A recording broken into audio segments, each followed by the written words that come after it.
எல்லோருக்கும் வணக்கம். இந்த ஊடக சந்திப்பின் ஊடாக எனக்கு யாழ் மாவட்ட வைத்தியசாலை யாழ் மாவட்ட போதனா வைத்தியசாலையில் ஏற்பட்ட அதிகார துஷ்பிரயோகம் மற்றும் என்னுடைய மருத்துவ சேவைக்கான அடிப்படை உரிமை மீறல் தொடர்பான சில செய்திகளை இங்கே வெளியிடுவதற்காக வந்திருக்கிறேன்.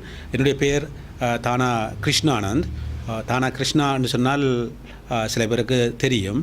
நான் ஒரு மனித உரிமைகள் பாதுகாவலர் மற்றும் செயற்பாட்டாளராகவும் சுயாதீன எழுத்தாளராகவும் இருந்து வருகிறேன். இந்த நிலையிலே கடந்த காலங்களிலே பெருமளவிலே பேசப்பட்ட விடயங்களிலே இந்த டாக்டர் அர்ச்சனா சம்பந்தமான விடயங்களிலும் நான் சில விளக்க கட்டுரைகளை எழுதி வந்த நான்.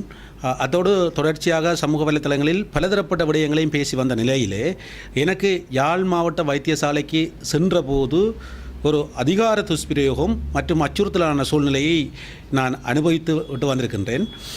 அதன் முதற்கட்டமாக நடந்த சம்பவத்தை நான் இங்கே ஆரம்பத்திலிருந்து கூறுவதாக இருந்தால், கடந்த 29/7/2024 அன்றைய தினம் என்னுடைய வேலையின் நிமித்தம் முல்லைத்தீவு பகுதிக்கு சென்றிருந்தேன். ஒரு காணி வேலைக்காக சென்றிருந்தேன்.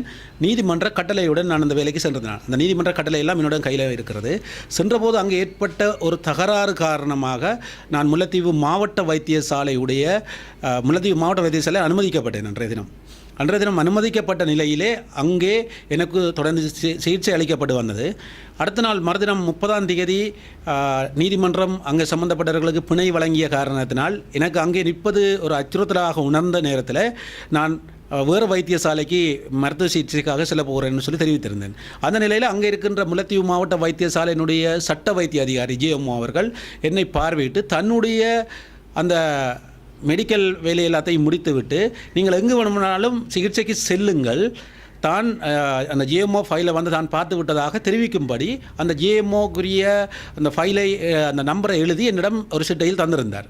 அதை கொண்டு நான் 31ஆம் தேதி மாலை 5 மணி அளவில் யாழ் வைத்தியசாலைக்கு வந்து அனுமதிக்கப்பட்டேன். நானாகத்தான் சுய விருப்பத்தின் பேரில் முல்லைத்தீவு வைத்தியசாலையிலிருந்து நான் வந்து யாழ் மாவட்ட வைத்தியசாலை 24ஆம் வார்டுக்கு அனுமதிக்கப்பட்ட நேரத்திலே அந்த முதல் 24ஆம் வார்டிலிருந்து நான் தெளிவாக என்னிடம் உள்ள ஆவணங்கள் அனைத்தையும் சமர்ப்பித்து அன்றைய தினம் இரவு எனக்கு மருத்துவ சிகிச்சை தரப்பட்டது. எனக்கு கையிலே தையல் போடப்பட்டு அடுத்த நாள் 31ஆம் தேதி 29ஆம் வார்டுக்கு மாற்றப்பட்டான். அங்கே என்னை பார்வையிட்டவர் டாக்டர் ரவிராஜ் ஐயா அவர்கள் எலும்பு முறிவு வைத்தியரிடம் காட்டிவிட்டு மற்றும் தன்னுடைய வேலை முடிந்து விட்டது என்று சொல்லி வீடு செல்லலாம் என்று சொல்லி குறிப்பிட்டிருந்தார். அப்போ அந்த எலும்பு முறிவு வைத்தியரும் என்னை வந்து பார்வையிட்ட பிற்பாடு அவர் எனக்கு அந்த எலும்பு முறிவு சம்பந்தமான பிரச்சனை இல்லை என்று சொல்லிவிட்டு சென்று விட்டார். நான் 29ஆம் நம்பர் நோயாளர் விடுதியிலும் என்னை முல்லைத்தீவு ஜேஎம்ஓ பார்த்த விடயங்களை முழுமையாக தெரிவித்திருந்தேன். அந்த வகையிலே ஜேஎம்ஓ பார்வையிட தேவையில்லை, நீங்கள் அந்த நோயாளருக்குரிய அட்டையை பெற்றுக்கொண்டு போகலாம் என்று கூறியிருந்தார்கள். நான் காத்து கொண்டிருந்த நேரம் 31ஆம் தேதி புதன்கிழமை மாலை 3 மணி அளவில் யாழ் மாவட்ட வைத்தியசாலையினுடைய சட்ட வைத்திய அதிகாரி டாக்டர் செல்லையா பிரணவன் ஐயா அவர்கள் வருகை தந்து என்னை அந்த 29ஆம் இலக்க விடுதியுடைய அந்த டாக்டர் ரூமுக்கு என்னை அழைத்தார். அங்கே அவருடைய ஒரு ஊழியரும் இருந்தார். அழைத்தவர் நான் அங்கே என்னுடைய மருத்துவ சிகிச்சைக்காக அழைக்கின்றார் என்று நான் நினைத்து உள்ளே சென்று நான் அங்கே என்னை தொடர்ச்சியாக அந்த மருத்துவ சிகிச்சை சம்பந்தமான எந்த கேள்வியும் கேட்கவில்லை. தன்னை தெரியுமா என்று கேட்டார். அதற்குரிய அறிக்கையெல்லாம் நான் முழுமையாக இந்த முறைப்பாட்டு கடிதத்தில் எழுதியிருக்கின்றேன். தன்னை பற்றி ஃபேஸ்புக்கில் எழுதுவது நான் தானே, உன்னுடைய தலைவர் அர்ச்சுனா தானே, அர்ச்சுனா சொல்லி அவ்வளவு செய்கின்றாய், உனக்கு பின்னால் யார் இருப்பது போன்று இவ்வாறு தொடர்ச்சியாக என்னை விசாரித்து கொண்டிருந்தார். நான் உண்மையிலே அங்கே நோயாளியாக சென்றிருந்தேன். எனக்கு அதுக்குரிய மருத்துவம் ஏனைய மருத்துவங்கள் அங்கே தரப்பட்டிருந்ததை நான் மறக்கவில்லை. இங்கே வந்த டாக்டர் செல்லையா பிரணவன் அவர்கள் என்னை விசாரித்து கொண்டிருந்து விட்டு திடீரென மேசையிலிருந்து எழுந்து சொன்னார், தான் என்னுடன் கதைத்த விடயங்கள் எல்லாம் ரெக்கார்ட் பண்ணிவிட்டேன், என்னை சட்ட ரீதியாக பார்ப்பதாக. அப்போது வரை நான் உணர்ந்து கொண்டது அவர் தன்னுடைய மருத்துவ தேவைக்காக எனக்கு மருத்துவம் தருவதற்கு அதுக்குரிய வேலையாக வந்திருக்கிறேன்னா நான் விளங்கி கொண்டேன். அதுக்கு பிற்பாடு தான் நான் மீண்டும் அந்த 29ஆம் நம்பர் நோயாளர் விடுதியுடைய பொறுப்பு அதிகாரி இன்சார்ஜ் என்று சொல்லக்கூடிய தாதியர்களிடம் சென்று நான் கேட்டேன், டாக்டர் பிரணவன் அவர்கள் வந்தார், ஏன் வந்தார் என்று எனக்கு தெரியாது, வாரெல்லாம் எனக்கு கேட்டு விட்டு போகிறார் என்று சொன்னேன். அப்போது உங்களை பார்க்க தேவையில்லை தான் என்று கூறுகின்றார். ஆனால் டாக்டர் பிரணவன் டாக்டர் அவர்கள் என்னை அந்த வைத்தியசாலை அறைக்குள் வைத்து கதைத்த எந்த ஒரு ஆதாரமும் என்னிடம் இல்லை. என்று சொன்னால் நான் ஒரு நோயாளியாக உணர்ந்து கொண்டு உள்ளே சென்று நான் அதன் பிற்பாடு எனக்கு ஆபத்து இருப்பதை விளங்கி கொண்டு பின்னர் நடந்த அனைத்து சம்பவங்களையும் நான் என்னுடைய கைத்தொலைபேசியில் வாய்ஸாக ரெக்கார்ட் செய்து வைத்துள்ளார். அதிலே முதலாவதாக நான் ஒரு சில விடயங்களை போட்டு காட்டுகின்றேன் உங்களுக்கு. அது நிறைய ரெக்கார்ட் இருக்குது, கிட்டத்தட்ட ஒரு மணி நேரத்துக்கு மேலே. அதுக்கு பிற்பாடு நடந்த அனைத்து சம்பவங்களும் பணிப்பாளர் கதைத்தது முதல் ஒவ்வொருவரும் கதைத்த வரைக்கும் என்னிடம் இருக்கிறது. இங்கே நான் அந்த முக்கியமான சில விடயங்களை நான் உங்களுக்கு போட்டு காட்டுகிறேன். அதில் முதலாவது விடயம், நான் வந்திருப்பதை வைத்தியசாலையில் அறிந்து அந்த வைத்தியசாலையோட 29ஆம் நம்பர் இலக்க விடுதிக்கு ஜேஎம்ஓ அவர்கள் கால் பண்ணி கிருஷ்ணா என்பவர் நிற்கிறாரான்னு கேட்டதுக்கான ஒரு ஆதாரத்தை நான் உங்களுக்கு காட்டுகிறேன்.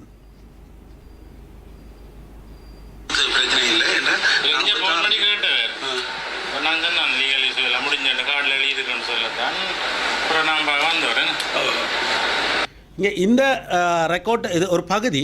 இதில் நீங்கள் கேட்டிருப்பீங்க, ஜேஎம்ஓ டாக்டர் அவர்கள் தான் அந்த 29ஆம் நம்பர் விடுதிக்கு அழைப்பை எடுத்து கேட்டிருக்கிறார், நான் நிற்கிறேன்னா என்ன பார்க்க வேணுமான்னு சொல்லி. இரண்டாவது விடயம், நான் பார்க்க தேவையில்லை என்று சொல்லி, என்னை அவர் பார்க்க தேவையில்லை, ஏற்கனவே அங்கே முல்லைத்தீவு வைத்தியர் பார்வையிட்டு விட்டார் என்று சொன்னதாக கூறிய அதற்குரிய ஆதாரத்தையும் நான் இங்கே உங்களுக்கு தருகிறேன்.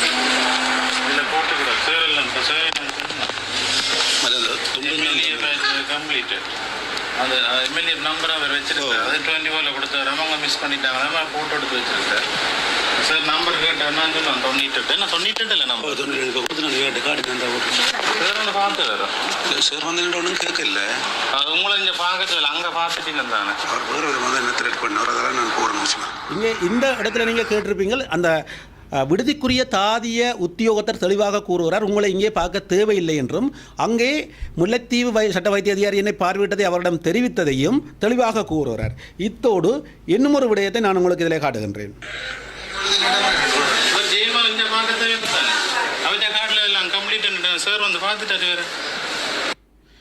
ஜேஎம்ஓ டாக்டர் அவர்கள் முல்லைத்தீவில் என்னை பார்வையிட்டு அனுப்பிவிட்டார் என்பதை தெளிவாக கூறியதற்காகவும், இவர் இங்கே எதற்காக வந்தார் என்று எனக்கு தெரியாது. நான் அவரோட இடத்துல நான் யாரிடமும் நான் பிழை கூற வரவில்லை, என்னிடம் நடந்த விடயத்தை நான் இங்கே தெளிவுபடுத்துகின்றேன். அதுதான் என்னுடைய முழு நோக்கமாக இருக்கின்றது. இதன் பிற்பாடு நான் அங்கே உள்ள வைத்தியர்களிடம், அங்கு உள்ள தாதியுத்தியர்களிடம் தெரிவித்துவிட்டு எனக்கு ஒரு நிற்பதற்கு ஒரு அச்சுறுத்தலான சூழ்நிலையை உணர்ந்து கொண்டிருந்த போது, நான் தொடர்ச்சியாக என்னை நிற்கத்தான் வேணும், வெளியே நான் எனது சுய விருப்பத்தின் பேரும் வெளியே செல்ல முடியாது என்று மறுத்து விட்டார்கள். ஆனால் நான் நின்றேன். அடுத்த நாள் 1ஆம் தேதி 8ஆம் மாதம் 1ஆம் தேதி காலை 8 மணி அளவில் அங்கே வருகை தந்த வைத்தியர், எங்களுக்குரிய அந்த மருத்துவ கன்சல்ட் என்று சொல்லக்கூடிய டாக்டர் ரவிராஜ் ஐயா அவர்களிடம் நான் நடந்த விடயத்தை கூறினேன். எனக்கு இவ்வாறு ஒரு அச்சுறுத்தல் ஒன்று ஏற்பட்டிருக்கின்றது என்பதை நான் தெளிவாக கூறினேன். அப்போது ஐயா அவர்கள் சொன்னார், இது சம்பந்தமாக என்னால் எதுவும் கதைக்க முடியாது, நான் உங்களை பணிப்பாளரிடம் அனுப்புகிறேன் என்று சொல்லி பணிப்பாளர் அவர்களிடம் அனுப்பினார். பணிப்பாளர் அவர்களிடம் அழைத்து சென்ற என்னை பணிப்பாளர் அறைக்குள் ஏற்கனவே நான் வருவதை அறிந்து அந்த வைத்தியசாலைக்குரிய போலீஸ் உத்தியோகத்தரும், அதாவது போலீஸ் ஓஎஸ்சி ஐயா அவர்களும் ஏனைய வைத்தியர்கள் இருவரும் அங்கே காத்து கொண்டிருந்தார்கள். நான் உள்ளே சென்று எனக்கு நடந்த விஷயத்தை சத்தியமூர்த்தி ஐயா அவர்களிடம் நான் தெரிவித்தேன். அதற்கு பிற்பாடு சத்தியமூர்த்தி ஐயா அது தொடர்பாக எதுவுமே என்னிடம் கதைக்கவில்லை. பிரணவன் டாக்டரிடம் எதுவும் கதைத்தாரான்னு தெரியவில்லை. எனக்கு எந்த ஒரு வகையிலும் அதுக்கு பிறகு எந்த ஒரு நடவடிக்கையும் அவர் மீதோ அல்லது அது சார்ந்தோ எடுக்கவில்லை.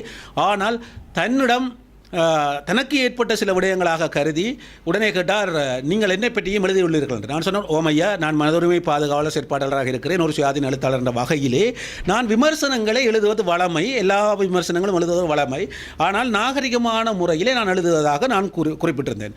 அப்போது திருப்பி மீண்டும் உங்களை பற்றியெல்லாம் நீங்கள் இவ்வாறு எழுதினால் நான் உங்களை சும்மா விட மாட்டேன், உங்களை சட்ட நடவடிக்கை உட்படுத்துவேன், ஏஎஸ்பி சாரிடம் கதைத்து விட்டேன் என்றெல்லாம் கூறினார். அதிலே கடைசியாக ஒரு வார்த்தையை கூறினார், நீங்கள் வடபகுதியில் எங்கு சென்றாலும் இறுதியாக என்னுடைய மருத்துவமனைக்கு தான் வர வேண்டும், இந்த மருத்துவமனைக்கு தான் வர வேண்டும் என்று கூறியிருந்தார். அந்த கூற்றானது உண்மையிலேயே எங்களுக்கு ஒரு அச்சுறுத்தலான ஒரு சூழ்நிலையாகவும் எங்களுடைய மருத்துவ உரிமையை, அடிப்படை உரிமையை மீறுவதாகவும் தான் இங்கே நான் உணர்ந்திருக்கின்றேன். அதிலே கூறிய நான் ஐயாவுடன் கதைத்த விடயங்கள் கிட்டத்தட்ட ஒரு 30 நிமிஷத்துக்கு கிட்ட என்னிடம் ரெக்கார்டு இருக்கின்றது. ஆனால் என்னுடைய தொலைபேசியில் அதை வாங்கி வைத்திருந்தார்கள், இருந்தாலும் என்னிடம் ரெக்கார்டு இருக்கின்றது. இந்த விடயத்தில் ஒரு பகுதி, ஒரு சின்ன பகுதியை மட்டும் நான் இங்கே போட்டு காட்டுகிறேன். மிகுதி அனைத்துமே நான் விசாரணையின் போது தெளிவாக வழங்குவதற்கு தயாராக இருக்கின்றேன். இதில் உங்களுக்கு இப்போ சொல்கிறேன், படத்தில் நீங்கள் உங்களுக்கு ஏதாவது வருத்தமாக சரிதானே, இங்கே உள்ள டாக்டர்மாரோடையோ இதுகளை பற்றி எழுத பார்க்கணும். படம் நான் சொல்கிறேன், என்ன சொன்னால் இந்த ரெக்கார்டில் நீங்கள் கேட்டிருப்பீங்க, தெளிவாக சொல்லப்பட்டிருக்கிறது. கொஞ்சம் சவுண்ட் கொஞ்சம் குறைவாக இருக்கிறது, ஆனால் தெளிவாக விளங்கும். நான் எந்த ஒரு பகுப்பாய்வு திணைக்களத்துக்கும் இந்த முழு ஆதாரங்களையும் தருவதற்கு நான் தயாராக இருக்கின்றேன். எந்த ஒரு சட்ட நடவடிக்கையாக இருந்தாலும் அதற்கு நான் ஒத்துழைக்கவும் தயாராக இருக்கின்றேன். இந்த வைத்தியசாலைக்கு தான் வர வேண்டும் என்று கூறுவது. அத்தோடு இங்கே பிரணவன் டாக்டர் அவர்கள் கதைக்கும் போதும் பலரை பற்றி என்னிடம் விசாரித்தார். முகநூலில் எழுதியவர்கள் பலரை பற்றி விசாரித்தார். இணையதளங்கள் சம்பந்தமாக என்னிடம் விசாரித்தார். இங்கே சத்தியமூர்த்தி டாக்டர் அவர்களும் என்னை கூப்பிட்டு வைத்து என்னுடைய முகநூல் பதிவுகள் சம்பந்தமாகவும் அங்கே எழுதப்பட்டவர்கள் சம்பந்தமாகவும் வேறு சிலரை பற்றியும் விசாரித்தாரே தவிர எந்த ஒரு வகையிலும் நான் நோயாளியாக இருக்கிறேன் என்று கருதவில்லை. அதன் பிற்பாடு என்னை மீண்டும் ஜெயம்மா பிரணவன் அவர்களிடம் அனுப்பி வைத்தார் பணிப்பாளர் அவர்கள். அவர் நான் பொய்க்காரன் என்று சொல்லியும் அந்த ரெக்கார்டும் என்னிடம் இருக்கிறது. நான் அது விசாரணைக்காக நான் ஒப்படைக்கின்றேன். இவன் ஒரு பொய்க்காரன், இவன் அர்ச்சுனா மாதிரி பொய் கேசுகள் போடுவான், இவனை விடுங்கள், நான் கதைக்கவில்லை என்று கூறி மீண்டும் என்னை நோயாளர் விடுதிக்கு அனுப்பி வைத்தார்கள்.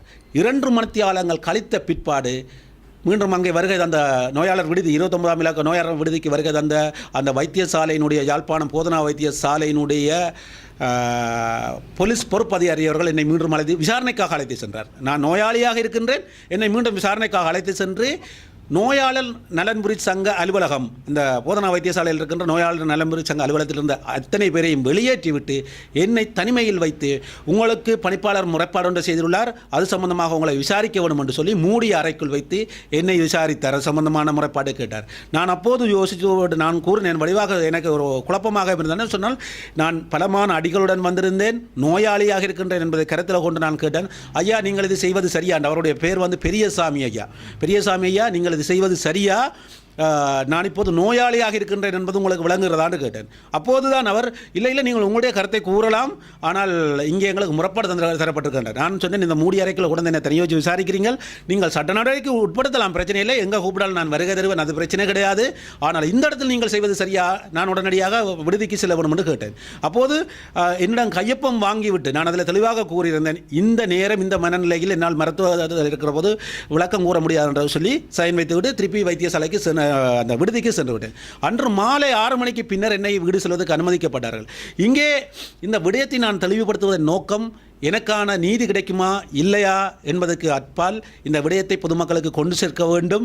ஏனென்று சொன்னால் முகநூலிலே எழுதப்படுகின்ற கருத்துக்கள் கூறுபவர்களை நோயாளியாக சென்றால் அதற்கு சட்ட நடவடிக்கைகளுக்கு நாங்கள் பதில் கூறியேதான் ஆக வேண்டும், அதுக்கு மாற்று கருத்தில்லை.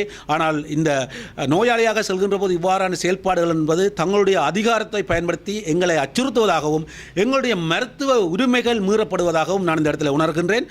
அந்த வகையிலே நான் குறிப்பிட்ட முறைப்பாடு கடிதத்தை சுகாதார திணைக்களம் மற்றும் ஜனாதிபதி செயலகம், பொது சேவை ஆணைக்குழு, அரசு சேவை ஆணைக்குழு, சம்பந்தப்பட்ட போலீஸ் திணைக்களங்கள், ஏனென்று சொன்னால் இங்கே போலீஸ் அதிகாரியும் என்னை அச்சுறுத்தும் வகையிலே தான் நடந்து கொண்டிருக்கின்றார், பக்கச்சார்பான முறையில் நடந்து கொண்டிருக்கிறார். நான் நோயாளி என்பதை மறந்து சம்பந்தப்பட்ட அனைவருக்குமே நான் இந்த முறைப்பாடு கடிதத்தை எழுதி பதிவு தபாலில் அனுப்பி வைத்துள்ளேன்.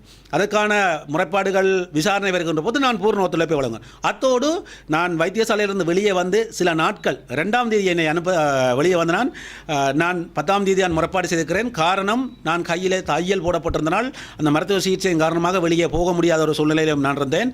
போலீஸ் நிலையத்திலும் உரிய முறைப்படி நான் என்னுடைய முறைப்பாட்டையும் பதிவு செய்திருக்கின்றேன். ஆகவே இந்த வைத்தியசாலைக்கு செல்கின்ற போது இவ்வாறான பொதுமக்களுக்கு என்ன நடக்கும் என்று சொன்னால், இங்கே ஒரு நோயாளியாக செல்கின்றவர்களுக்கு இவ்வாறான அச்சுறுத்தல் சூழ்நிலை நிலவுகின்றது என்பதை தான் நான் இங்கே குறிப்பிடுகின்றேன். அத்தோடு இந்த பிரச்சனை எவ்வளவையும் நான் பொதுமக்களிடம் கொண்டு சேர்க்க வேண்டும், பொதுவெளிக்கு கொண்டு வர வேண்டும் என்கிற நோக்கம்தான் இது. மற்றும் மருத்துவத்துறையில் எனக்கு மதிப்பு இருக்கின்றது, வைத்தியர்கள் மீது தாராளமான மதிப்பு இருக்கின்றது. அங்கே ஏனைய வைத்தியர்களோ தாதியர்களோ எனக்குரிய மருத்துவத்தை தந்தார்கள், நான் அதை மறப்பதற்கும் இல்லை. அதையும் தெளிவாக நான் என்னுடைய முறைப்பாடு கடிதத்தில் தெரிவித்திருக்கின்றேன். ஆகவே தொடர்ச்சியாக இந்த விடயத்தை உங்களிடம் கொண்டு வந்து சேர்த்திருக்கிறேன். இனி மக்களின் பார்வைக்காகவும் அதிகாரிகளுடைய விசாரணைகளுக்காகவும் நான் பூர்ண ஒத்துழைப்பேன் என்று கூறிக்கொண்டு இந்த விடயத்தை நான் முடித்துக் கொள்கிறேன். நன்றி, வணக்கம்.